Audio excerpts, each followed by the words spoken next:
ચાલો આજે એક ઊંડી ડૂબકી મારીએ ભય અને દુઃખના તત્વજ્ઞાનમાં.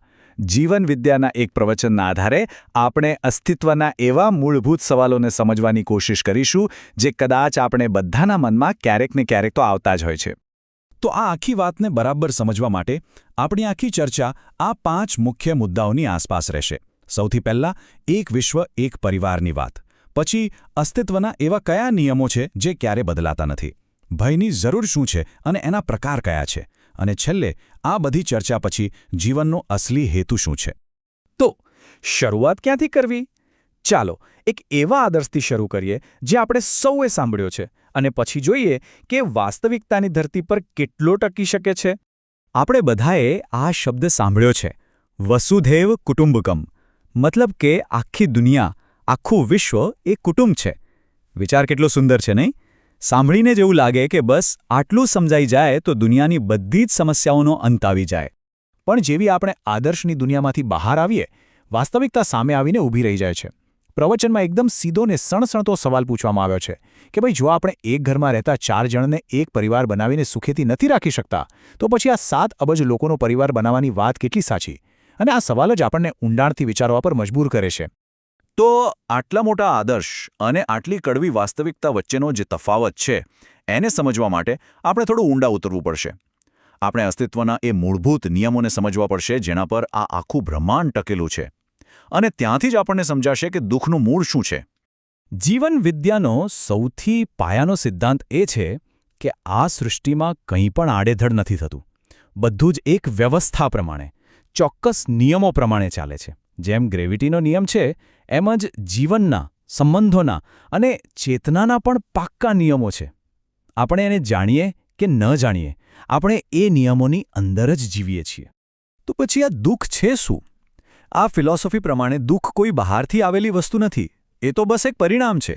જ્યારે પણ આપણે કુદરતના અસ્તિત્વના નિયમની વિરુદ્ધમાં જઈએ છીએ, ત્યારે આપણને એ પરિણામ નથી મળતું જે આપણે ઈચ્છીએ છીએ.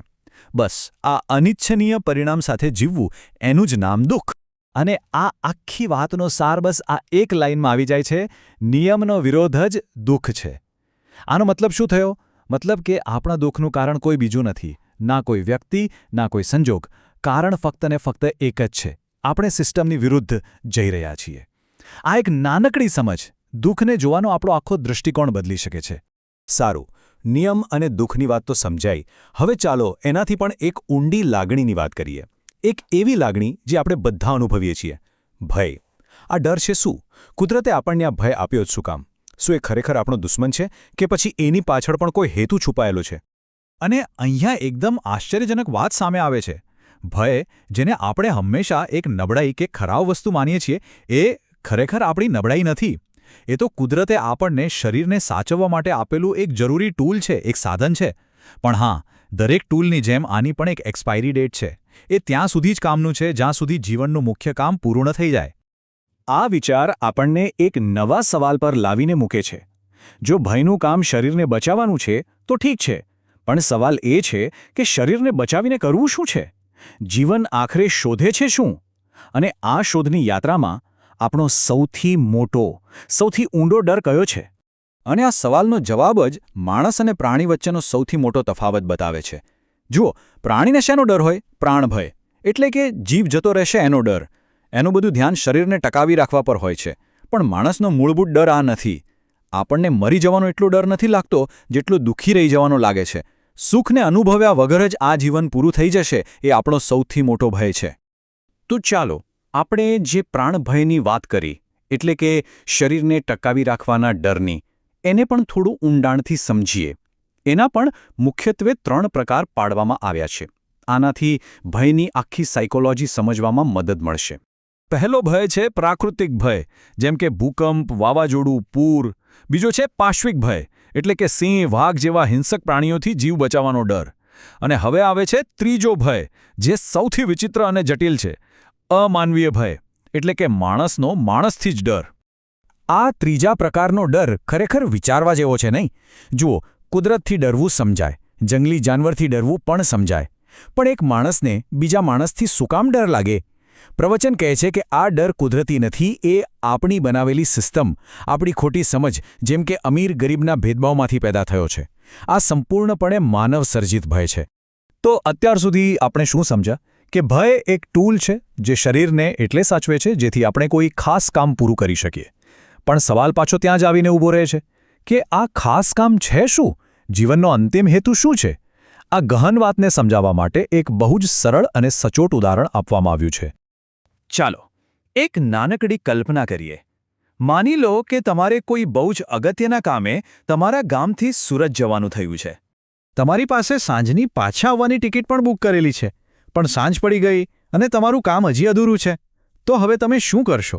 શું તમે ટિકિટના પૈસા બગડશે વિચારીને પાછા આવી જશો કે પછી કામ પૂરું કરવા માટે ત્યાં રોકાશો? જવાબ એકદમ સ્પષ્ટ છે, નહીં? તમે રોકાશો. કેમ? કારણ કે સુરત જવું એ લક્ષ્ય નહોતું, તમારું કામ પૂરું કરવું એ અસલી લક્ષ્ય હતું. બસ આ નાનકડા ઉદાહરણમાં જ જીવનનું બહુ મોટું સત્ય છુપાયેલું છે. જેમ આપણે સુરત સુધીનો ધક્કો નિષ્ફળ જવા દેવા નથી માંગતા, એમ જ આપણે જીવનનો આટલો મોટો ધક્કો પણ ખાલી જવા દેવા માંગતા નથી. દરેક વ્યક્તિ અંદરથી ઈચ્છે છે કે એની આખી જીવનયાત્રા સાર્થક બને, વ્યર્થ ન જાય. તો હવે આખી વાત જોડાઈ ગઈ. આ શરીર શું છે? એ સુરત જવા માટેની ગાડી જેવું છે. અને ભય એ આપણી ગાડીનો ડ્રાઈવર છે, જેનું કામ છે ગાડીને સલામત રાખવી, જેથી અંદર બેઠેલો મુસાફર એટલે કે આપણે આપણું કામ શાંતિથી પૂરું કરી શકીએ. ભય આપણને એટલા માટે જીવતા રાખે છે જેથી આપણે જીવનનું એક ખાસ કામ પૂરું કરી શકીએ. અને આ આખી સમજણ આપણને એક છેલ્લા અને સૌથી અગત્યના સવાલ પાસે લાવીને ઊભા રાખે છે. સુરત જઈને શું કામ કરવાનું હતું એ તો નક્કી હતું, પણ આ જીવનરૂપી લાંબી યાત્રામાં આપણું એક ખાસ કામ કયું છે? એવું તો કયું લક્ષ્ય છે જેને મેળવ્યા વગર પાછા ફરવાનો વિચાર માત્ર પણ આપણને બેચેન કરી દે છે?